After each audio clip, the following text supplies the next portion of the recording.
연속 확률 변수란 확률 변수 x가 어떤 범위에 속하는 모든 실수값을 무슨 값을 가질 때?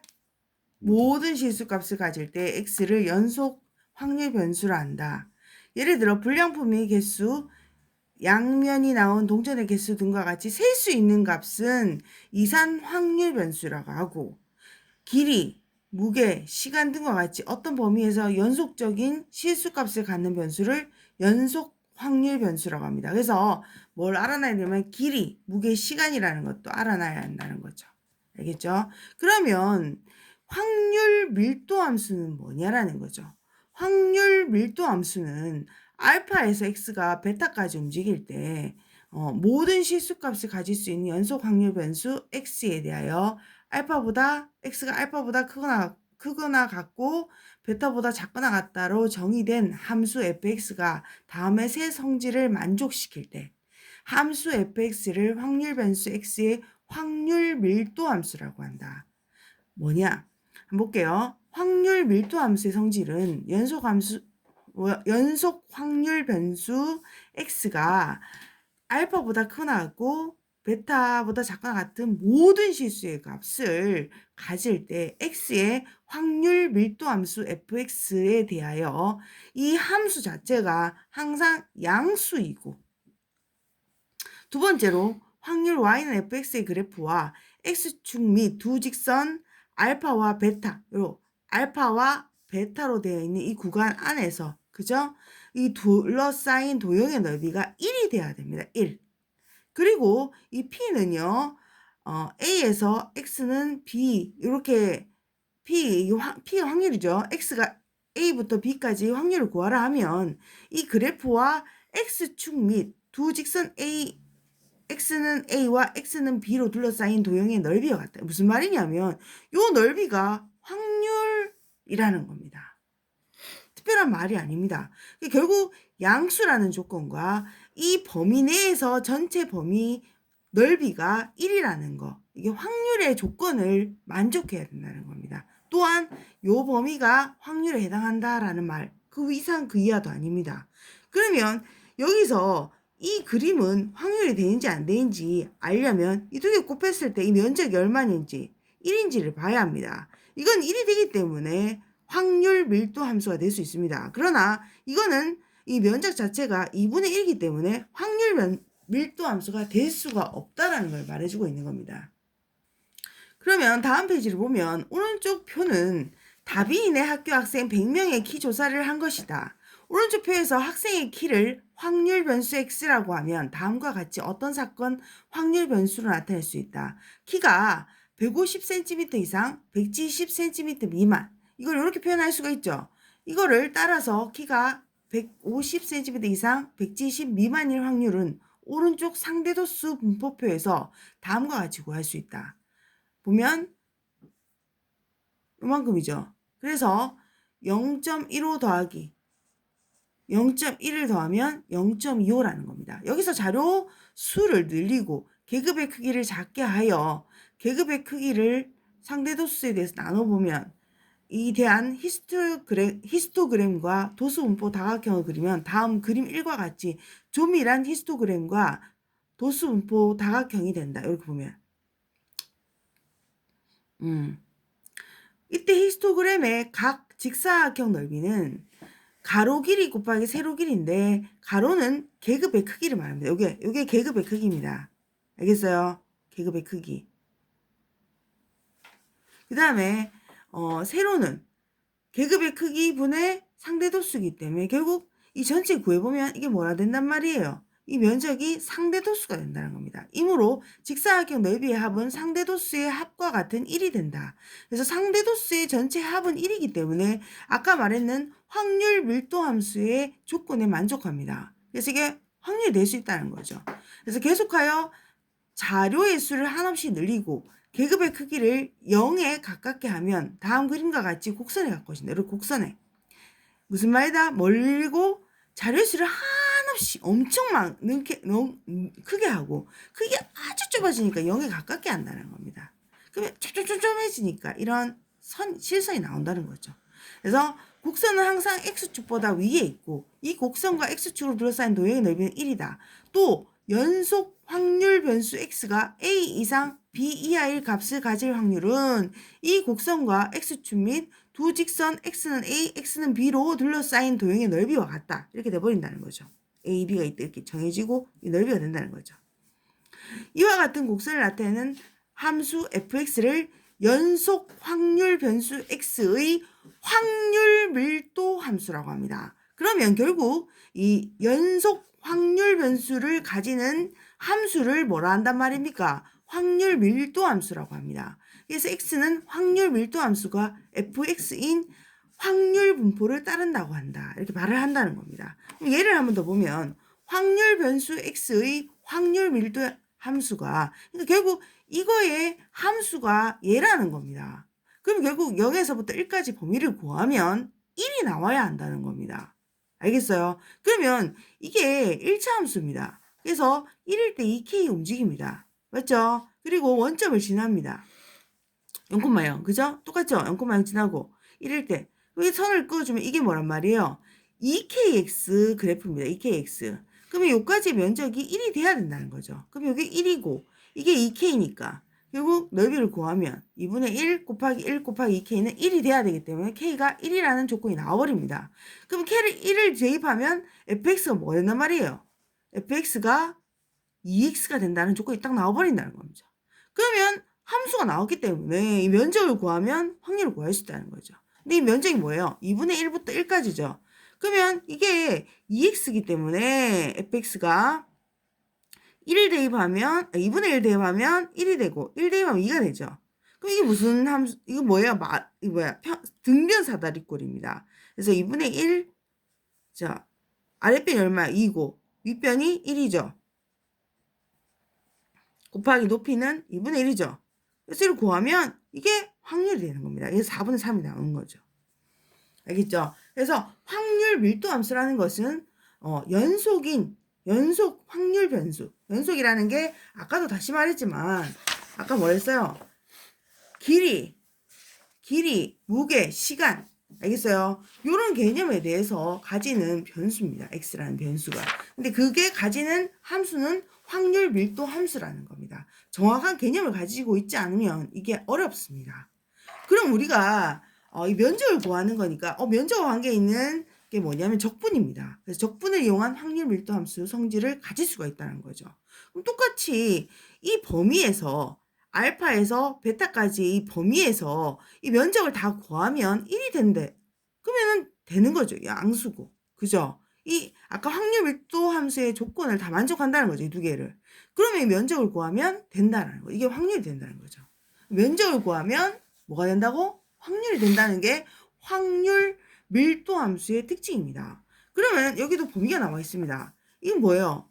이거 무슨 함수예요? 이따 봐도 2차 함수죠. 2차 함수. 2차 함수인데 이걸 막 구하려니까 복잡하더라는 거죠. 그래서 뭘 이용하겠다? 적분을 이용하겠다는 겁니다. 적분 어떻게 이용하느냐? 한번 구해볼까요? 같이. 자, 이제부터 선생님 문제로 갈게요. 적분을 구하려면 함수 자 전체 범위가 0에서부터 어디까지다? 6이죠. 0에서부터 6까지 가지고요. 함수 fx는 좀 풀어주면 6kx고요. 마이너스 kx 제곱입니다. 그죠? 물론 차수대로 정리하는 게 기본인데 그냥 풀었습니다. 그래서 요거 dx 하면 얼마 나온다는 거죠? 전체 범위니까 1이 나와야 합니다. 그럼 우리 적분해볼까요? 적분하면 어떻게 될까요? 앞에 거 적분하면 이게 1이니까 2분의 6 하면 3kx 제곱이 되죠. 또한 이게 2니까 1 더하면 마이너스 3분의 kx 3승이 됩니다. 맞죠? 그 다음에 범위가 뭐예요? 6에서 0이고요. 그럼 요거를 대입을 하면 어떻게 돼요? 3k에다가 6 대입하면 6, 6이 36. 그죠? 근데 원래는 0을 대입해야 되는데 0 제곱해봤자 0이니까 대입한다 안 한다? 대입하지 않겠다는 겁니다. 자, 이런 것도 센스로 좀 알아놔야 됩니다. 곱하기 36 마이너스 3분의 k의 6의 3승인데 선생님은 이제 약분하기 위해서 6을 하나를 꺼내주고 밖에 꺼냈습니다. 꺼내주면 어떻게 돼요? 36을 묶어줄 수 있죠. 36 묶어주면 계산하기 싫었어요. 3K 마이너스 2입니다. 맞죠? 이게 는 1입니다.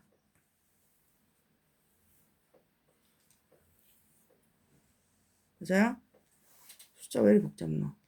그죠? 그래서 해보면 36 곱하기 3K 마이너스 72. 아니다, 이렇게 하지 말고 너무 복잡다. 36을 내릴게요.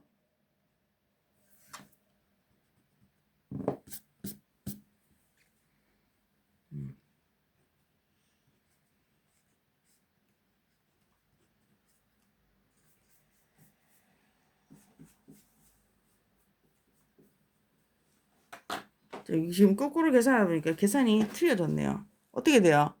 K 그냥 나오죠. 계산해보면 얼마 나왔어요? 2분의 1. 예? 이거 36분의 1 나온 거 아니에요? 36분의 1이 나와야 됩니다. 천천히 해봅시다.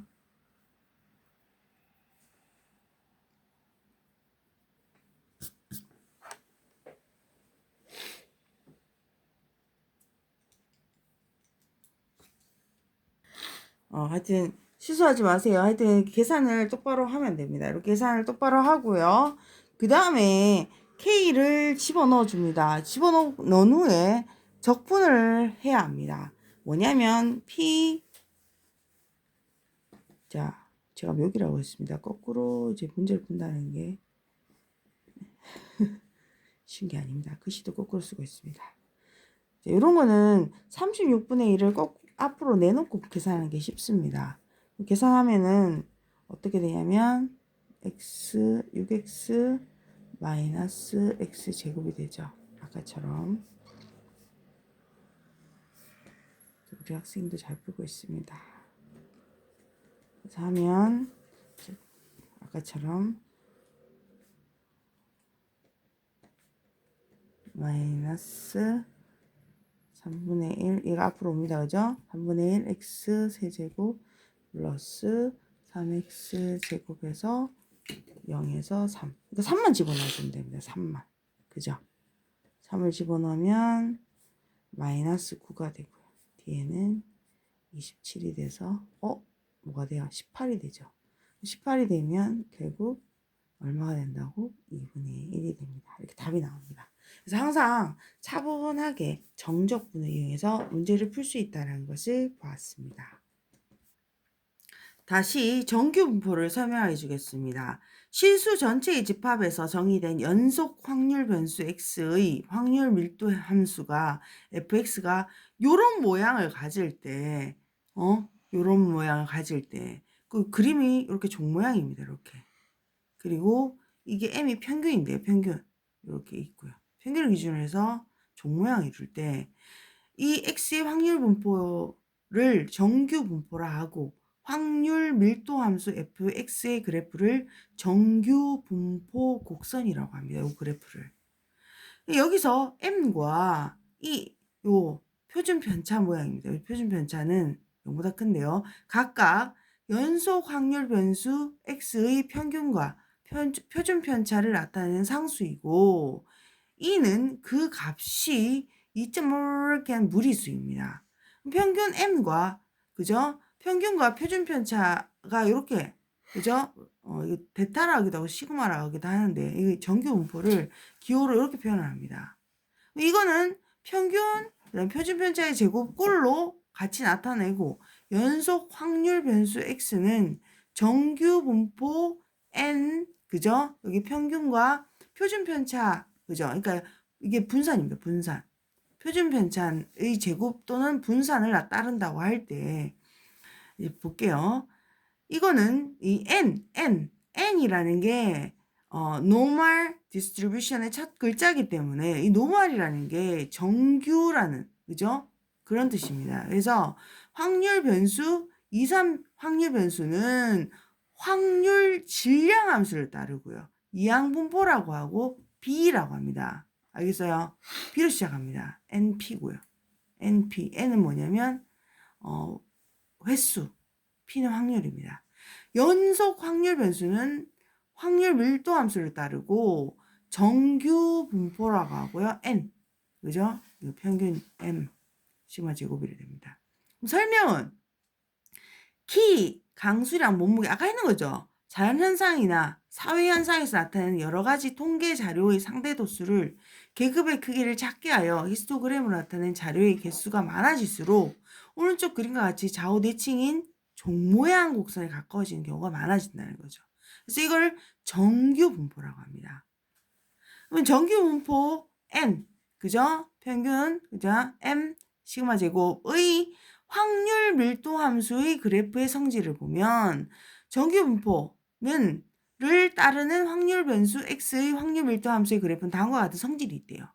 첫 번째는 직선 x는 m에 대해서 대칭인 종 모양 곡선입니다. 정근선은 가까워지는 선은 x선이라 x축이라는 거죠. x축. 그리고 그 x가 m일 때 최대값 뭘 간다고? 루트 2파이, 그죠? 시그마 분의 1 이렇게 됩니다. 곡선과 x축 사이의 넓이, 그 표준변차 들어가는 거죠. 그죠? x축 사이의 넓이는 결국 이것도 다 뭐라면 얼마라는 거죠? 1이라는 겁니다. 그러면 평균의 값이 일정할 때 표준편차의 값이 클수록 곡선의 높이는 낮아지면서 옆으로 퍼진다. 그러니까 평균에 안 모여 있다는 겁니다. 이렇게 퍼져 있습니다. 이게. 알겠어요? 크다라는 것은 이렇게 퍼져 있다는 겁니다. 그럼 작으면 평균에 이렇게 몰려 있습니다. 알겠어요? 표준편차가 작을수록 평균에 이렇게 몰려 있는 겁니다. 그 다음에 표준편차의 값이 일정할 때는 평균의 값이 변하면 대칭축 위치는 바뀌지만 곡선의 모양 같다. 무슨 말이냐? 다시 한번 보면 이게 뭐냐면 뭐예요? 점점 표준편차가 작아지는 겁니다. 이게 커진다. 이게 평균에 이렇게 몰려 있는 거는 이렇게 퍼지면 커지는 거고요. 근데 이 표준편차가 변함이 없으면 평균이 바뀌면 그냥 미는 거예요. 모양 그대로 쭉 밀었다 쭉 갖고 왔다 이렇게 하는 겁니다. 알겠습니까? 그래서 이 대칭축은 m에 따라 삼포도는 이 표준편차에 따라 값에 따라서 삼포도라는 것은 이렇게 어떤 모양을 가지고 있냐라는 겁니다. 어떤 모양을 가지고 있느냐. 평균에 모여 있냐, 흩어져 있냐, 이거를 삼포도라고 합니다. 알겠어요? 분산 분포도겠죠. 그러면 우리가 이 정규 분포를 봤는데 표준 정규 분포는 또 뭐냐라는 거죠. 근데 우리가 그동안은 이제 평균이 뭐든 표준편차든 뭐든 이렇게 그냥 따로 봤는데 그러면 표를 찾아볼 수가 없더라는 거죠. 그래서 뭔가 기준이 있어야 되겠다 싶어서 표준을 만들었다는 거죠. 그래서 평균이 0이고 분산이 1인 정규 분포를 표준 정규 분포라고 하고 이렇게 n 쓰고 여기 0, 1이 들어갑니다. 그러니까 평균이 1, 0, 그죠? 표준편차가 1이라는 거죠. 그래서 확률 변수 z가 표준 정규 분포를 따르면 z는 이렇게 바뀌어 버립니다. 아까랑 좀 다르죠? 여기까지는 알 필요 없고요. 그죠? 이때 확률 변수 z가 0 이상 a 이하의 값을 가질 확률을 이렇게 표현한다는 거죠. 그래서 이 색칠한 부분을 구하면 이것도 마찬가지로 그런데 이건 0을 기준으로 해서 보면 이쪽 반은 0.5 이쪽 반도 0.5 이렇게 바뀐다는 거죠. 이해돼요? 그래서 이 표를 이용해서 구할 수 있는데 0에서부터 1.25는 어떻게 한다고? 0에서 1.25 1.25 찾으면 돼요. 맞죠? 1.25 이렇게 찾으면 됩니다. 1.25 이렇게 찾으면 이렇게 찾을 수 있다는 겁니다. 이런 식으로 찾는 거에 대해서 계속 보여주고 있습니다. 그럼 우리가 우리 지금 다 복습하는 겁니다. 그래서 다 배웠는데 이제 다 까먹었다고 자꾸 그래서 기억이 안 난다 그래서 다시 한번 보는 건데요. 이건 뭐냐? 아까 내가 말했는 것처럼 이 평균 이거 0을 기준해서 오른쪽과 왼쪽은 다 0.5라는 거 아까 얘기했는 거고요. 요건 뭐냐면 좌우가 대칭이기 때문에 0에서부터 a까지나 0에서부터 마이너스 a까지나 거리가 이게 면적이 똑같다는 겁니다. 요 두 개가. 그 다음에 z가 a 이상이라고 하면 이게 a 이상이죠. 이건 뭐냐면 0.5에서 뭐에서 0.5에서 이 확률이 0에서부터 A까지를 빼주면 됩니다. 맞아요? 그때를 Z라고 하는데요. 이렇게 A까지 빼주면 됩니다. 그럼 이건 어떻게 할까요? 이건 이 0.5인데요. 0.5에서 더해주면 되겠죠. 0.5에서 어디까지를? 0에서부터 A까지 더해주면 됩니다. 그럼 요 면적은 어떻게 해야 돼요? 요 면적은 B까지 구해서 뭐 확률을 0에서부터 B까지 에서 그죠? 0에서부터 어디까지? A까지를 빼주면 됩니다. 아이고 거꾸로 쓰니까 그죠? 너무 쉽다 그죠? 요거는 두 개 더해주면 되죠. 이거는 0에서부터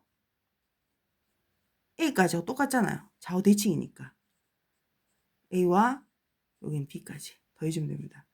그럼 우리가 이거를 X를 Z로 표준화하는 거 요걸 알아야 되겠죠. 표준화 공식입니다. 표준편차분의 X 빼기 평균입니다. 자, 그럼 연습을 해볼까요? 어떻게? 이렇게 여기 되면 표준편차분의 A에서 평균을 빼고 여기도 표준편차에서 B 빼기 평균을 하면 뭘 따른다고? 표준 정규분포를 따르게 된다. 그래서 표를 보고서 문제를 구할 수 있는 겁니다. 자, 이제부터는 따로 이제 가르치겠습니다. 잘 설명을 잘 들어보시고 하시면 됩니다.